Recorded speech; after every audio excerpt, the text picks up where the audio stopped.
to be. And so many other people, a lot of other musicians, I know Barry Canning and other people offered, I have one. So, yeah. He's going to get a room full of guitars. Yeah. So, but he's got the Alan Doyle Great Big C guitar personally delivered by Alan Doyle, and there's a little video clip of him. Alan has it on his Twitter, I think, of him playing it. And yeah, so it was just a beautiful story that I just watched play out on Twitter, and I'm like, wow. And then, of course, the media picked it all up and followed through, and then I think it was on the National. Oh, so it, because it's Alan Doyle, so and Mark Rich, so it's national news. But it is a beautiful story and really nice. We talk to musicians a lot, and I interview a lot of musicians, and they all say good things about Alan Doyle. He's a very generous person with his time and is helping other people. And I've seen him around a few times. I know a couple of friends of mine have met him in like Langham McQuaid buying guitars, and he'll sit and jam and talk about instruments for a while. I remember that one time, I forget how old I was, I might have been probably like 14, and we were in the Kent in like Gander, maybe? Like the hardware store? Yeah. And anyways, I'm set in the car with my headphones in. Dad comes running back out and he goes, Alan Doyle's inside, come on. So I jump out, so we run in, and we don't really want to bother him, but we're just like interested in having a conversation. I'm kind of like, nah, let's hold back. But Dad's like, no, come on, bud.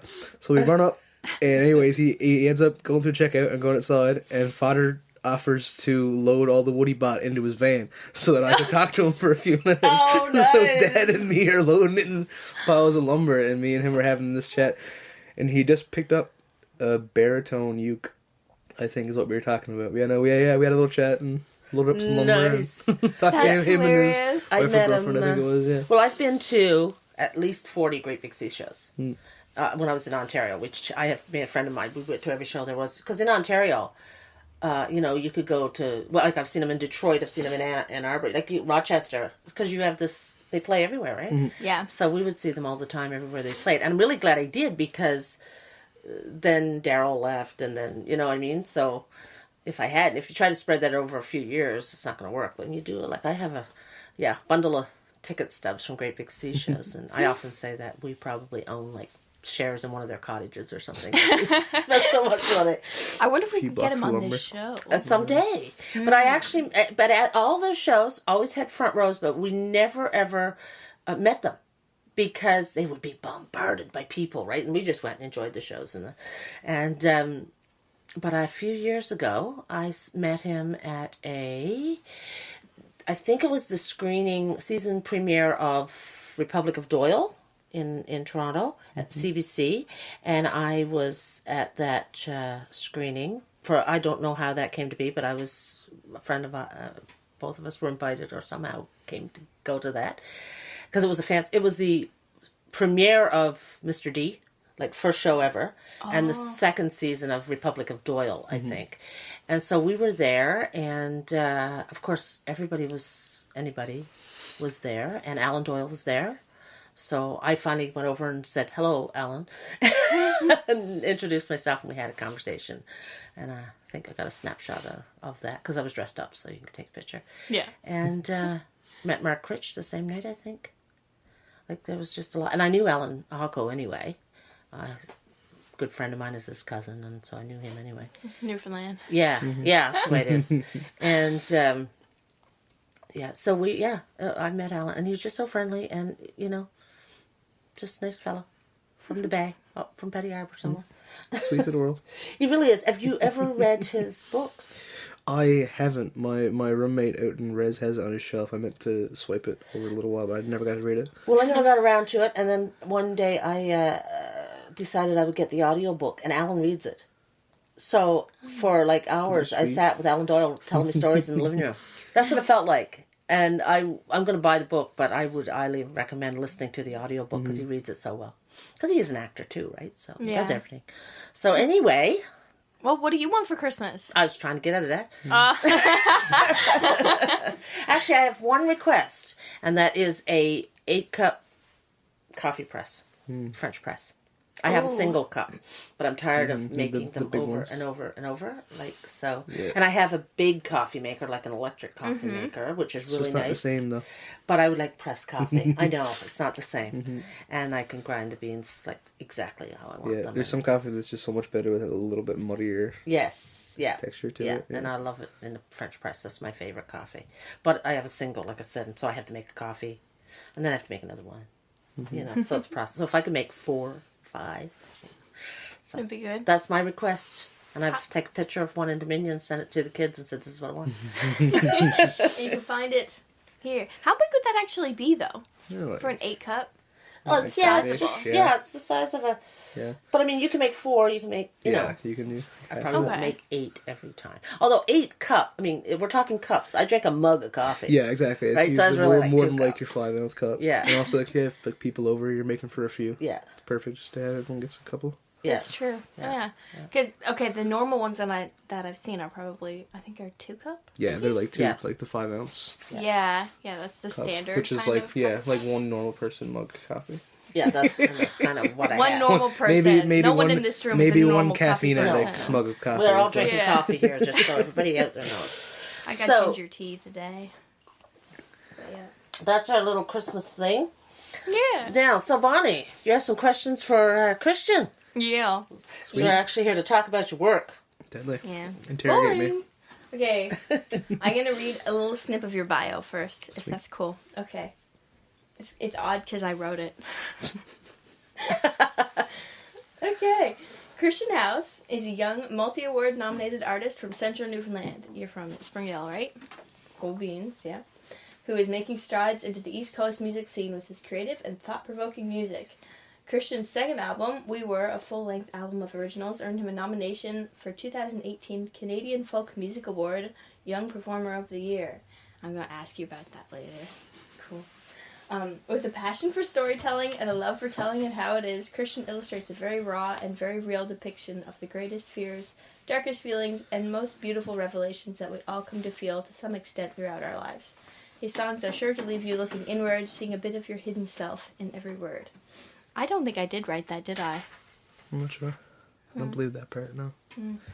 Because it's too well written to be me. So, well, how's your day going? Pretty good. Can't complain. I got up early enough to a really nice view and had a wonderful breakfast down at the Airbnb here, and it was just absolutely wonderful, yeah. Nice. Great. And, okay, I'm just going to dive right into questions, if that's cool. Yeah? Let's do it. Okay. I think I mentioned this to you before we started, but Christian's my first, I think, besides Carolyn. She interviewed me. I'm the first. Yeah. That's right. Okay, so second interview I've ever done. Sweet. Cool beans. Alright, I'll ask you about your CFMA award nomination first, your Canadian Folk Music Award. Yeah. Yeah, tell us about that. That was really kind of mind-blowing. I was really, really stoked. I'm really excited. And I think I was walking down out of my room somewhere. I think you messaged me and were like, "Have you been on Facebook today?" And I was like, "No, obviously not." And she was like, "You should check." And I was like, "Okay." And I went on and I saw the post and I razzed and called mom and everybody and was like, "Guys." Guess what? Yeah. That was so cool, though. It was, Yeah. yeah. It was a shock to me. I really didn't expect to see something to the extent of like a national nomination. So that was super cool. Yeah. I wasn't the least bit surprised. Thank you. Not shocked at all. Not shocked at all. No, it's, yeah. Maybe not surprising, but it's still very heartwarming Still to see. exciting. Yeah. Of course. And I made this comment to a few of my friends home. Actually, I made a post on Facebook about it too. But there's a few friends who came in to do the gang vocals on Port Town, and so yeah, I told them that you have the bragging rights now. You can say your voices on an album that was nominated for Canadian Folk Music Award, and so they're pretty stoked about that. So that was fun. Cool that I can share that with them as well. So Yeah, that's a good point. Yeah, that was cool. All right, you mentioned earlier that you're getting a guitar for Christmas. I am. Can you tell us about that guitar? So and yeah, what it so means?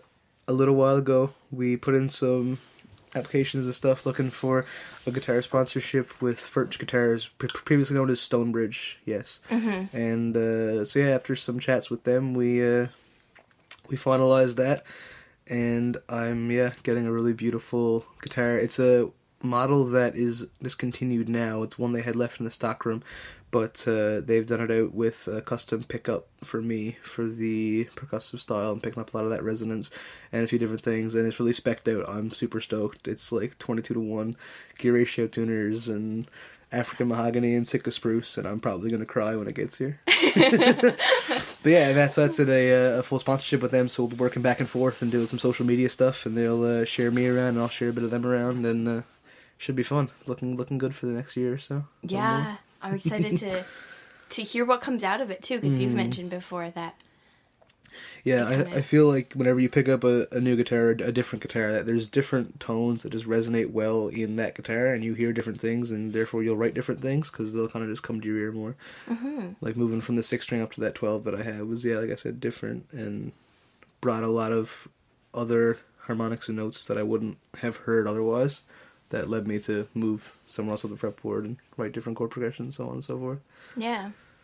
You have a different style of playing than just playing the guitar, too, don't you? Could you tell people, maybe explain how you see your style of guitar playing? Yeah, well, I guess percussive fingerstyle is the best way to describe it. But yeah, there's definitely more ways to play guitar than strumming chords. There's a lot of weird tonal stuff that happens at different parts of the wood, and if you have certain guitars really shine in that aspect. There's different points of resonance and in percussive sounds, and also in tapping. It's sort of like when you do a hammer-on regularly playing, but just do like entirely hammer-ons all over the fretboard and sort of view that space as like a line-by-line piano almost, in like two different vectors rather than just one. What exactly is a hammer-on? So you just you pluck your string, and then you really, as hard as you can, tap your finger on to get the notes, like doo-doo. Okay. And Okay, I can, It's guitar jargon, we don't know. I can understand because I can see him All here. the guitar players out there are going, why don't they know this? Shouldn't they know? I definitely don't. Yeah. So yeah, series of hammer-ons, and with open tunings and stuff, you can get some really cool stuff that you can keep chords going with the open guitar, with the change of the bass, and then you're able to play melodies in the bottom with the bass still going, and then some percussion and so on and so forth. You can kind of do a one-man band sort of thing. Cool. Yeah.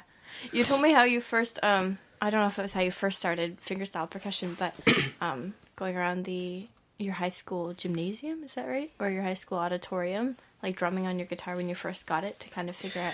Yeah, no. Yeah, well, this is also when Baxter was teaching in Springdale. There was days when I used to stay for lunch in the school, and if I didn't have anything to do, I'd just go in and grab a guitar, and I'd go. And our school has a really beautiful lecture theater, one of the few ones I think in Central, and it's absolutely gorgeous, and the sound moves really well in there. But I would go out sometimes with the lights off and just tune the guitar up to some weird tuning, and I'd just hit it and walk around and just let it kind of bounce off the walls and see what I could hear with it, and try to make different loops and stuff. That's cool.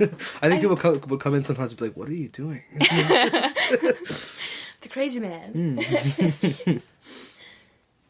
Yeah, I just found out too that you play the accordion. Yeah. Mm-hmm. That was cool. It's fun. I think it's my most favorite instrument to play. It kind of started with the percussive fingerstyle stuff too, but playing, like, when I first learned a few of those cover songs, like that John Gahn version of High and Dry, and like playing the chords with one hand and the drums with the other, and learning that hand independence. The same way with that, and then in the accordion, chords on one side, melody on the other, and it just, like, it worked in my brain, and I enjoy it. I love it. Okay. So I find it super fun to play. I always thought accordion was more just like you're playing the piano. Yeah. But it's way more independent, is it? It depends on what you're doing, really. Like, there's different styles of, course, if you're playing, like, button versus piano, but yeah, for mine, so it's like piano on one side, but I would be typically doing mostly the melody unless I was accenting the chord, and then there's, like, the buttons on this side, so it goes in the circle of fifths on the top column, and, and then from there it goes, like, your major chord, your minor chord, seventh chord, whatever, so you can play your bass note and whatever chord you're going to do, and move up and down through the circle of fifths, and then play the piano on the other side. Cool. It always seems like the most complicated instrument to me because you got to move the thing. You Yeah. got to play all the buttons on this side and a totally different set of buttons on this side and move the thing. And like to me, the accordion is just really complex. Like if you can play that thing, you can. I find that's kind of just how it works for me. Is that I like things that I can do with kind of two hands differently in a way. I like things that are a bit more complex. It seems to click in my brain a little better. Sometimes I play guitar that way, so it kind of translated well to the accordion. Kinetic movement. Yeah, there was a few different angles of the vector moving there this way and up and down the piano board and so on. Have you tried